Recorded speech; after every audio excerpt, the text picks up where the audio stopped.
인구 보너스 없다. 이게 무슨 소리일까요? 인구인데 보너스라는 표현이 붙어 있어요. 근데 이게 더 이상 안 된다는 겁니다. 자, 기사로 확인해 보죠. 인구 얘기입니다. 우리나라 인구가 줄다는 거죠. 아까 일명 기사 때 소개드렸는데 대한민국 건국 후 처음으로 인구 줄었다. 2021년 인구가 전년 대비 9만 명이나 줄었다. 이유는 저출산도 있고 코로나 사망자 증가 영향도 있다. 그러나 무엇보다도 저출산이겠죠. 그리고요. 5,174만 명 가운데 고령자 비중은 17%. 그러니까 점점 우리나라가 나이가 들어가고 있다. 그러니까 65 이상 비중입니다. 이 기사가 하나 있고요. 다음 보겠습니다. 당장 내년에 내국인 5천만 명이 깨질 것 같다. 그러니까 지금 인구는 우리나라에 살고 있는 외국인들도 포함되거든요. 근데 내국인은 깨질 것 같다는 거 5천만 명이 안 된다. 그리고 3년 뒤는 학력 인구 94만 명 급감이다. 이렇게 돼 있습니다.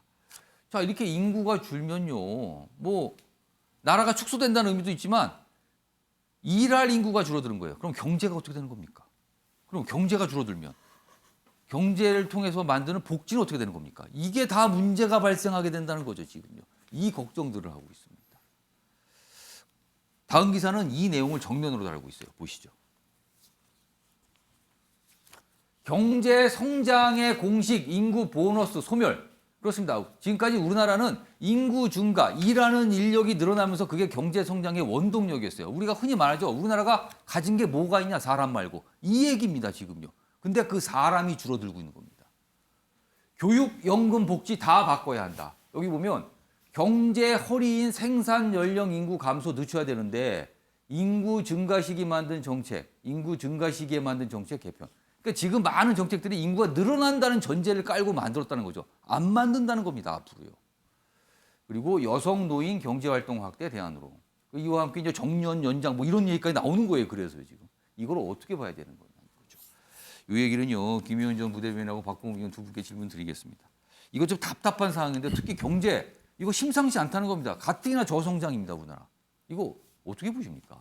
그러니까 요즘 너무 걱정할 게 많은데 예. 참 우리가 이제 인구 감소 문제가 정말 국가 전반적인 그 악영향을 미치는 것에 대해서 걱정을 해야 되는 것 같습니다. 예. 우리 몇십 년 전만 해도 정말 산하 제한 포스터 참 재밌는 그런 문구들 많았지 않습니까? 예. 애 그만 낳자 뭐 이제 이런 얘기들. 그런데 몇십 년 만에 인구가 줄어서 당장 우리 경제에 성장 동력을 걱정해야 되는 그런 상황이 됐습니다. 그런데 지금 그러면 이거를 사실 우리가 저출생 중심으로 많이 대책을 세웠지 않습니까? 그래서 뭐 저출생 고령화위원회랄지 여러 기구를 통해서 막대한 예산을 부었음에도 불구하고 결국 이 대책이 결과는 효과가 없는 거예요. 네, 없었다는 것들이 한 20년 동안에 이 이후에 다 나왔던 것이죠. 그러면 지금 현 상황에서 이걸 어떻게 이 복잡한 문제를 풀 거냐인데 그럼 초점을 어디에 맞출 거냐에 따라 달라질 것 같습니다. 그러면 노령 인구 증가에 따른 이 우려에 대해서 많은 어떤 부담이 들어가는 부분, 특히 이제 이런 그 복지 체계랄지 예. 이런 것들을 바꾸는 문제가 하나 있을 것 같고요. 지금 이제 경제 활동 인구가 줄어들면서 특히 예. 이제 젊은층도 줄어들고 요즘 MZ라고 하는 젊은 친구들이 점점 일터에서 빠져나가는 예. 훨씬 자신의 삶을 좀 자유롭게 경제 활동도 좀 자유롭게 하려는 그런 성향이 많아졌습니다. 특히 코로나 이후에 경제 상황이나 이런 노동 일자리들이 많이 변화하면서요.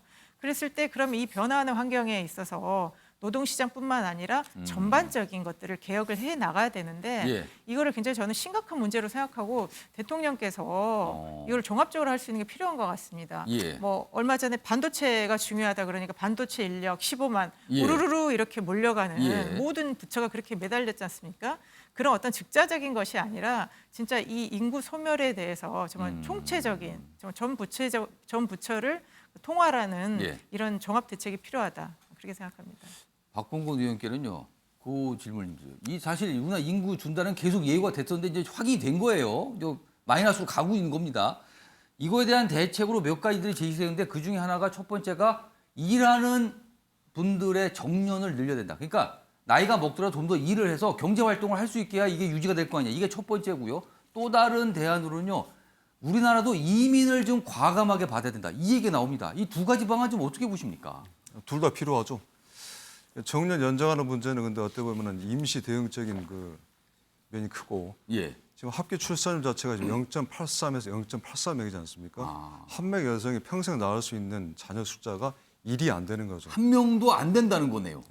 그래서 우리나라 OECD에서 가장 출산율이 낮은 나라이고 예. 그래서 인구수가 줄어들 수밖에 없는 그 사회적 환경이 있고 또 하나 불명예가 자살률도 OECD 국가 중에 최고로 높습니다. 이런 게 그러면 안 복합적으로 되는데 진짜 이거는. 그렇죠. 이게 복합적 작용하면서 인구가 구조적으로 줄 수밖에 없는 그런 예. 상황이 이어지고 있는 건데 앞서 말씀하신 대로 인구가 줄면 당연히 경제 활동 인구가 줄어들고 예. 그 경제 성장 잠재가 떨어질 수밖에 없기 때문에 경제 활동 인구를 억지로 늘리려면 정년을 연장할 수밖에 없고 특히나 젊은 이민 세대에 대한 문호를 개방하는 게 당연히 필요하죠. 예. 근데 우리나라 국민들 같은 경우 되게 이민에 대한 그 부정적인 그런 시각이 존재하고 있기 아직은 때문에 그렇게 포용적이지 않은 것 같아요. 맞습니다. 그러니까 어떤 정부도 이민 정책을 이야기하지만은 실질적으로 인기가 없는 정책이기 때문에 그 이민 정책에 대해서 아주 획기적인 걸 내놓지를 않았습니다.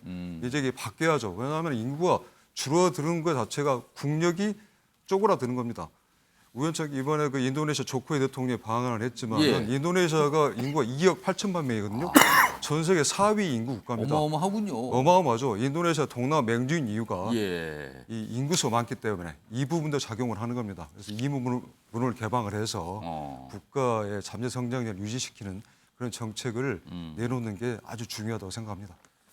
거의 20년 동안요 인구 늘리기 위해서 엄청난 돈과 정책을 폈어요. 근데 효과 없는 겁니다. 그거 답습하면 앞으로도 효과 없는 겁니다. 뭔가 다른 방향을 찾아야 되지 않을까요? 이 정도 됐으면은요 상황이 좀 심각해 보입니다. 자, 다음은요 매주 금요일마다 찾아오는 순서입니다. 지역 신문 소개입니다. 오늘도 4곳 준비되어 있는데요. 먼저 부산으로 좀 가보겠습니다. 밀린 공정 만에 15,000명 휴가 반납, 구슬땀을 흘리고 있다. 조업재개한 대우조선해양 상황을 설명하고 있습니다. 여기 보시면 뭐 달궈진 철판 열기 뜨겁지만 열심히들 일하고 있다 이런 거. 그런데 지금 남은 과제들이 있죠. 민형사상 소송 면책 이게 지금 미해결 상태고요. 노사 노노 갈등 불씨는 그대로 남았습니다. 이거 등등등 아직 해결할 게 남아 있습니다. 그러나 일단 휴가도 반납하고 모두를 일하고 있다 이런 모습 소개하고 있습니다. 다음은 대구입니다. TK 통합 신공항 인천공항급으로 짓는다. 어제 대구시가 뭔가 설명회 가졌는데요. 이렇습니다. 뭐 활주로는 3.8km, 군용기 포함 모든 항공기 이착륙 가능케 한다. 그러면서 굉장한 기대감을 좀 담고 있습니다. 다음은 강원으로 가보죠. 여기도 인구 얘기가 있네요. 강원도 인구수는 왜 다를까? 통계청은 152만 1,000명. 그런데 행안부는 153만 8천 명이라고 서로 다르게 집계를 한대요. 차이가 나는데 정부 지자체 정책 수립 혼선. 그렇죠. 이렇게 숫자가 틀리면 이게 혼선을 빚을 수밖에 없는데 행안부는 주민등록부상, 통계청은 실거주자 조사를 하는 이유가 있답니다. 이거 좀 어떻게 안 되나요? 이거 뭘 갖고 하라는 겁니까? 그러면은 선거는 주민등록부상으로 또 하죠. 근데 다른 정책은 또 실거주로 할 수도 있어요. 혼동된다는 겁니다. 이런 거 좀 딱딱 맞춰야 뭐가 좋을 것 같은데요. 마지막으로 광주로 갑니다. 자, 이쪽에 보시면요. 역시 광주는 민주당의 당권 경쟁에 대한 큰 관심을 일면에 싣고 있군요. 민주당 대표 박용진, 이재명, 강훈식 3파전이다. 예비 경선 뭐 결과를 소개하고 있고요. 뭐 최고위원 후보 송갑석 본선 진출. 뭐 광주 저 국회의원 뭐 이런 소개도 하고 있습니다. 역시 이분에 많은 관심을 기울이고 있습니다. 자, 지금까지 지역신문 소개해드렸고요. 다음 소식은요. 역시 이제 지역에서 있었던 일인데요. 이게 무슨 일일까 싶습니다. 먼저 사진으로 좀 나와 있어요. 이 내용은요. 여기 보시면요. 좀 약간 좀 멀리 보이는데 이게 뭐냐면요. 참치 사체입니다. 참치. 바닷가에 지금 여기가 어디면 영덕 해변인데요. 참치가 수천 마리씩 떠밀려 와서 이렇게 쌓여서 부패하고 있답니다. 그럼 여기 지금 이게 부패하면 냄새가 말도 못할 거 아닙니까? 여기 보면 영덕 해변 주석부는 1,000마리 참치사체. 지금 일각의 보도는 이게 10,000마리까지 간다. 그리고 이게 해마다 요새 반복되고 있다 이런 얘기 있어요. 근데 뭐냐면 어민들이 그물죄 벌인 듯하다 이렇게 설명돼 있거든요. 정혜천 평론가 이게 무슨 일입니까? 이거는? 아니 일단 저게 다 얼마입니까?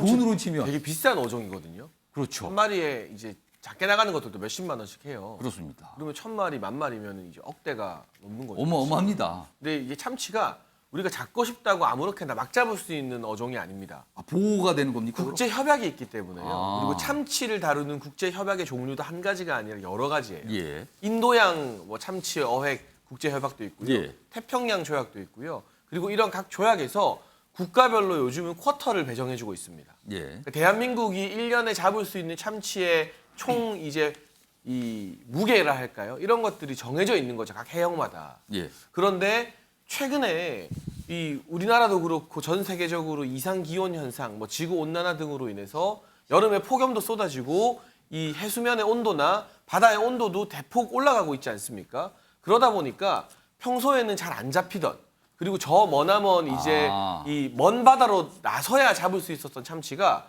우리나라 인근 해역에서도 이제 많이 잡히는 그럼 겁니다. 요즘에 잘 잡힌다는 거죠, 참치가. 그러니까 우리 국내에서도 막 망고 같은 열대 과일 이제 키우기도 하잖아요. 아. 그러니까 바다에선 참치가 그만큼 우리나라 주변 해역에서도 많이 잡힌다는 것인데 예. 그렇다 보니까 쿼터에 정해져 있는 어획량을 이미 다 채웠는데 이 어선이 그물을 쳐놓고 오랜 기간 대기하는데 거기에 이 쿼터 이상으로 더 많은 참치들이 포획이 된 거죠. 그러면 그 이상으로 잡힌 그 참치는 가져올 수 없는 겁니까? 그걸 가져오게 되면 국제 협약을 위반하는 것이기 되기 때문에 아. 엄청난 페널티를 치른다고 합니다. 예. 그러니까 이렇게 버릴 수밖에 없는데 저 정도의 양을 보면요. 아예 그물을 통째로 떼어버렸다 하는 말이 나오기 때문에요. 이건 더 이거는- 이상 가져가 봐야 이건 문제만 발생한다. 그렇죠. 그렇기 때문에 근데 이 부분은 너무나 많은 자원 낭비이고 환경 낭비이기 때문에 국제 협약 간에 좀 최근에 변화된 어떤 수온이나 기온을 반영해서 조정이 좀 필요하다는 생각이 듭니다. 쿼터를 늘릴 수는 없는 겁니까? 그러면 제일 좋겠죠, 사실. 근데 이런 사정이 있군요. 그러니까 더더군다나요. 참치는요. 한번 이렇게 그물에 잡히면요. 뭐 그 참치의 어떤 성질상 금방 죽어버린답니다. 바다로 풀어줘도 살지 못하는 경우가 대부분이네요. 자, 이와 관련해서요. 뭐 영상 좀 하나 준비되어 있는 건데요. 뭐 그 내용 확인해 보겠습니다. 살아있는 거는 바다 깔아앉는데 깔아앉아가지고 불을 잡으면은 해가 올라오거든요. 썩으니까 냄새가 나잖아요, 냄새. 사랑어가 고등어처럼 그렇게 성질이 좀 가지고 이게 방류를 해도 이제 거의 죽는다고 봐야 되죠. 이거 여기 주민들 이거 어떡합니까? 이거 냄새나 이걸 어떻게 매일 치우고 있답니다. 지금 주민분들이 이걸 버리고요.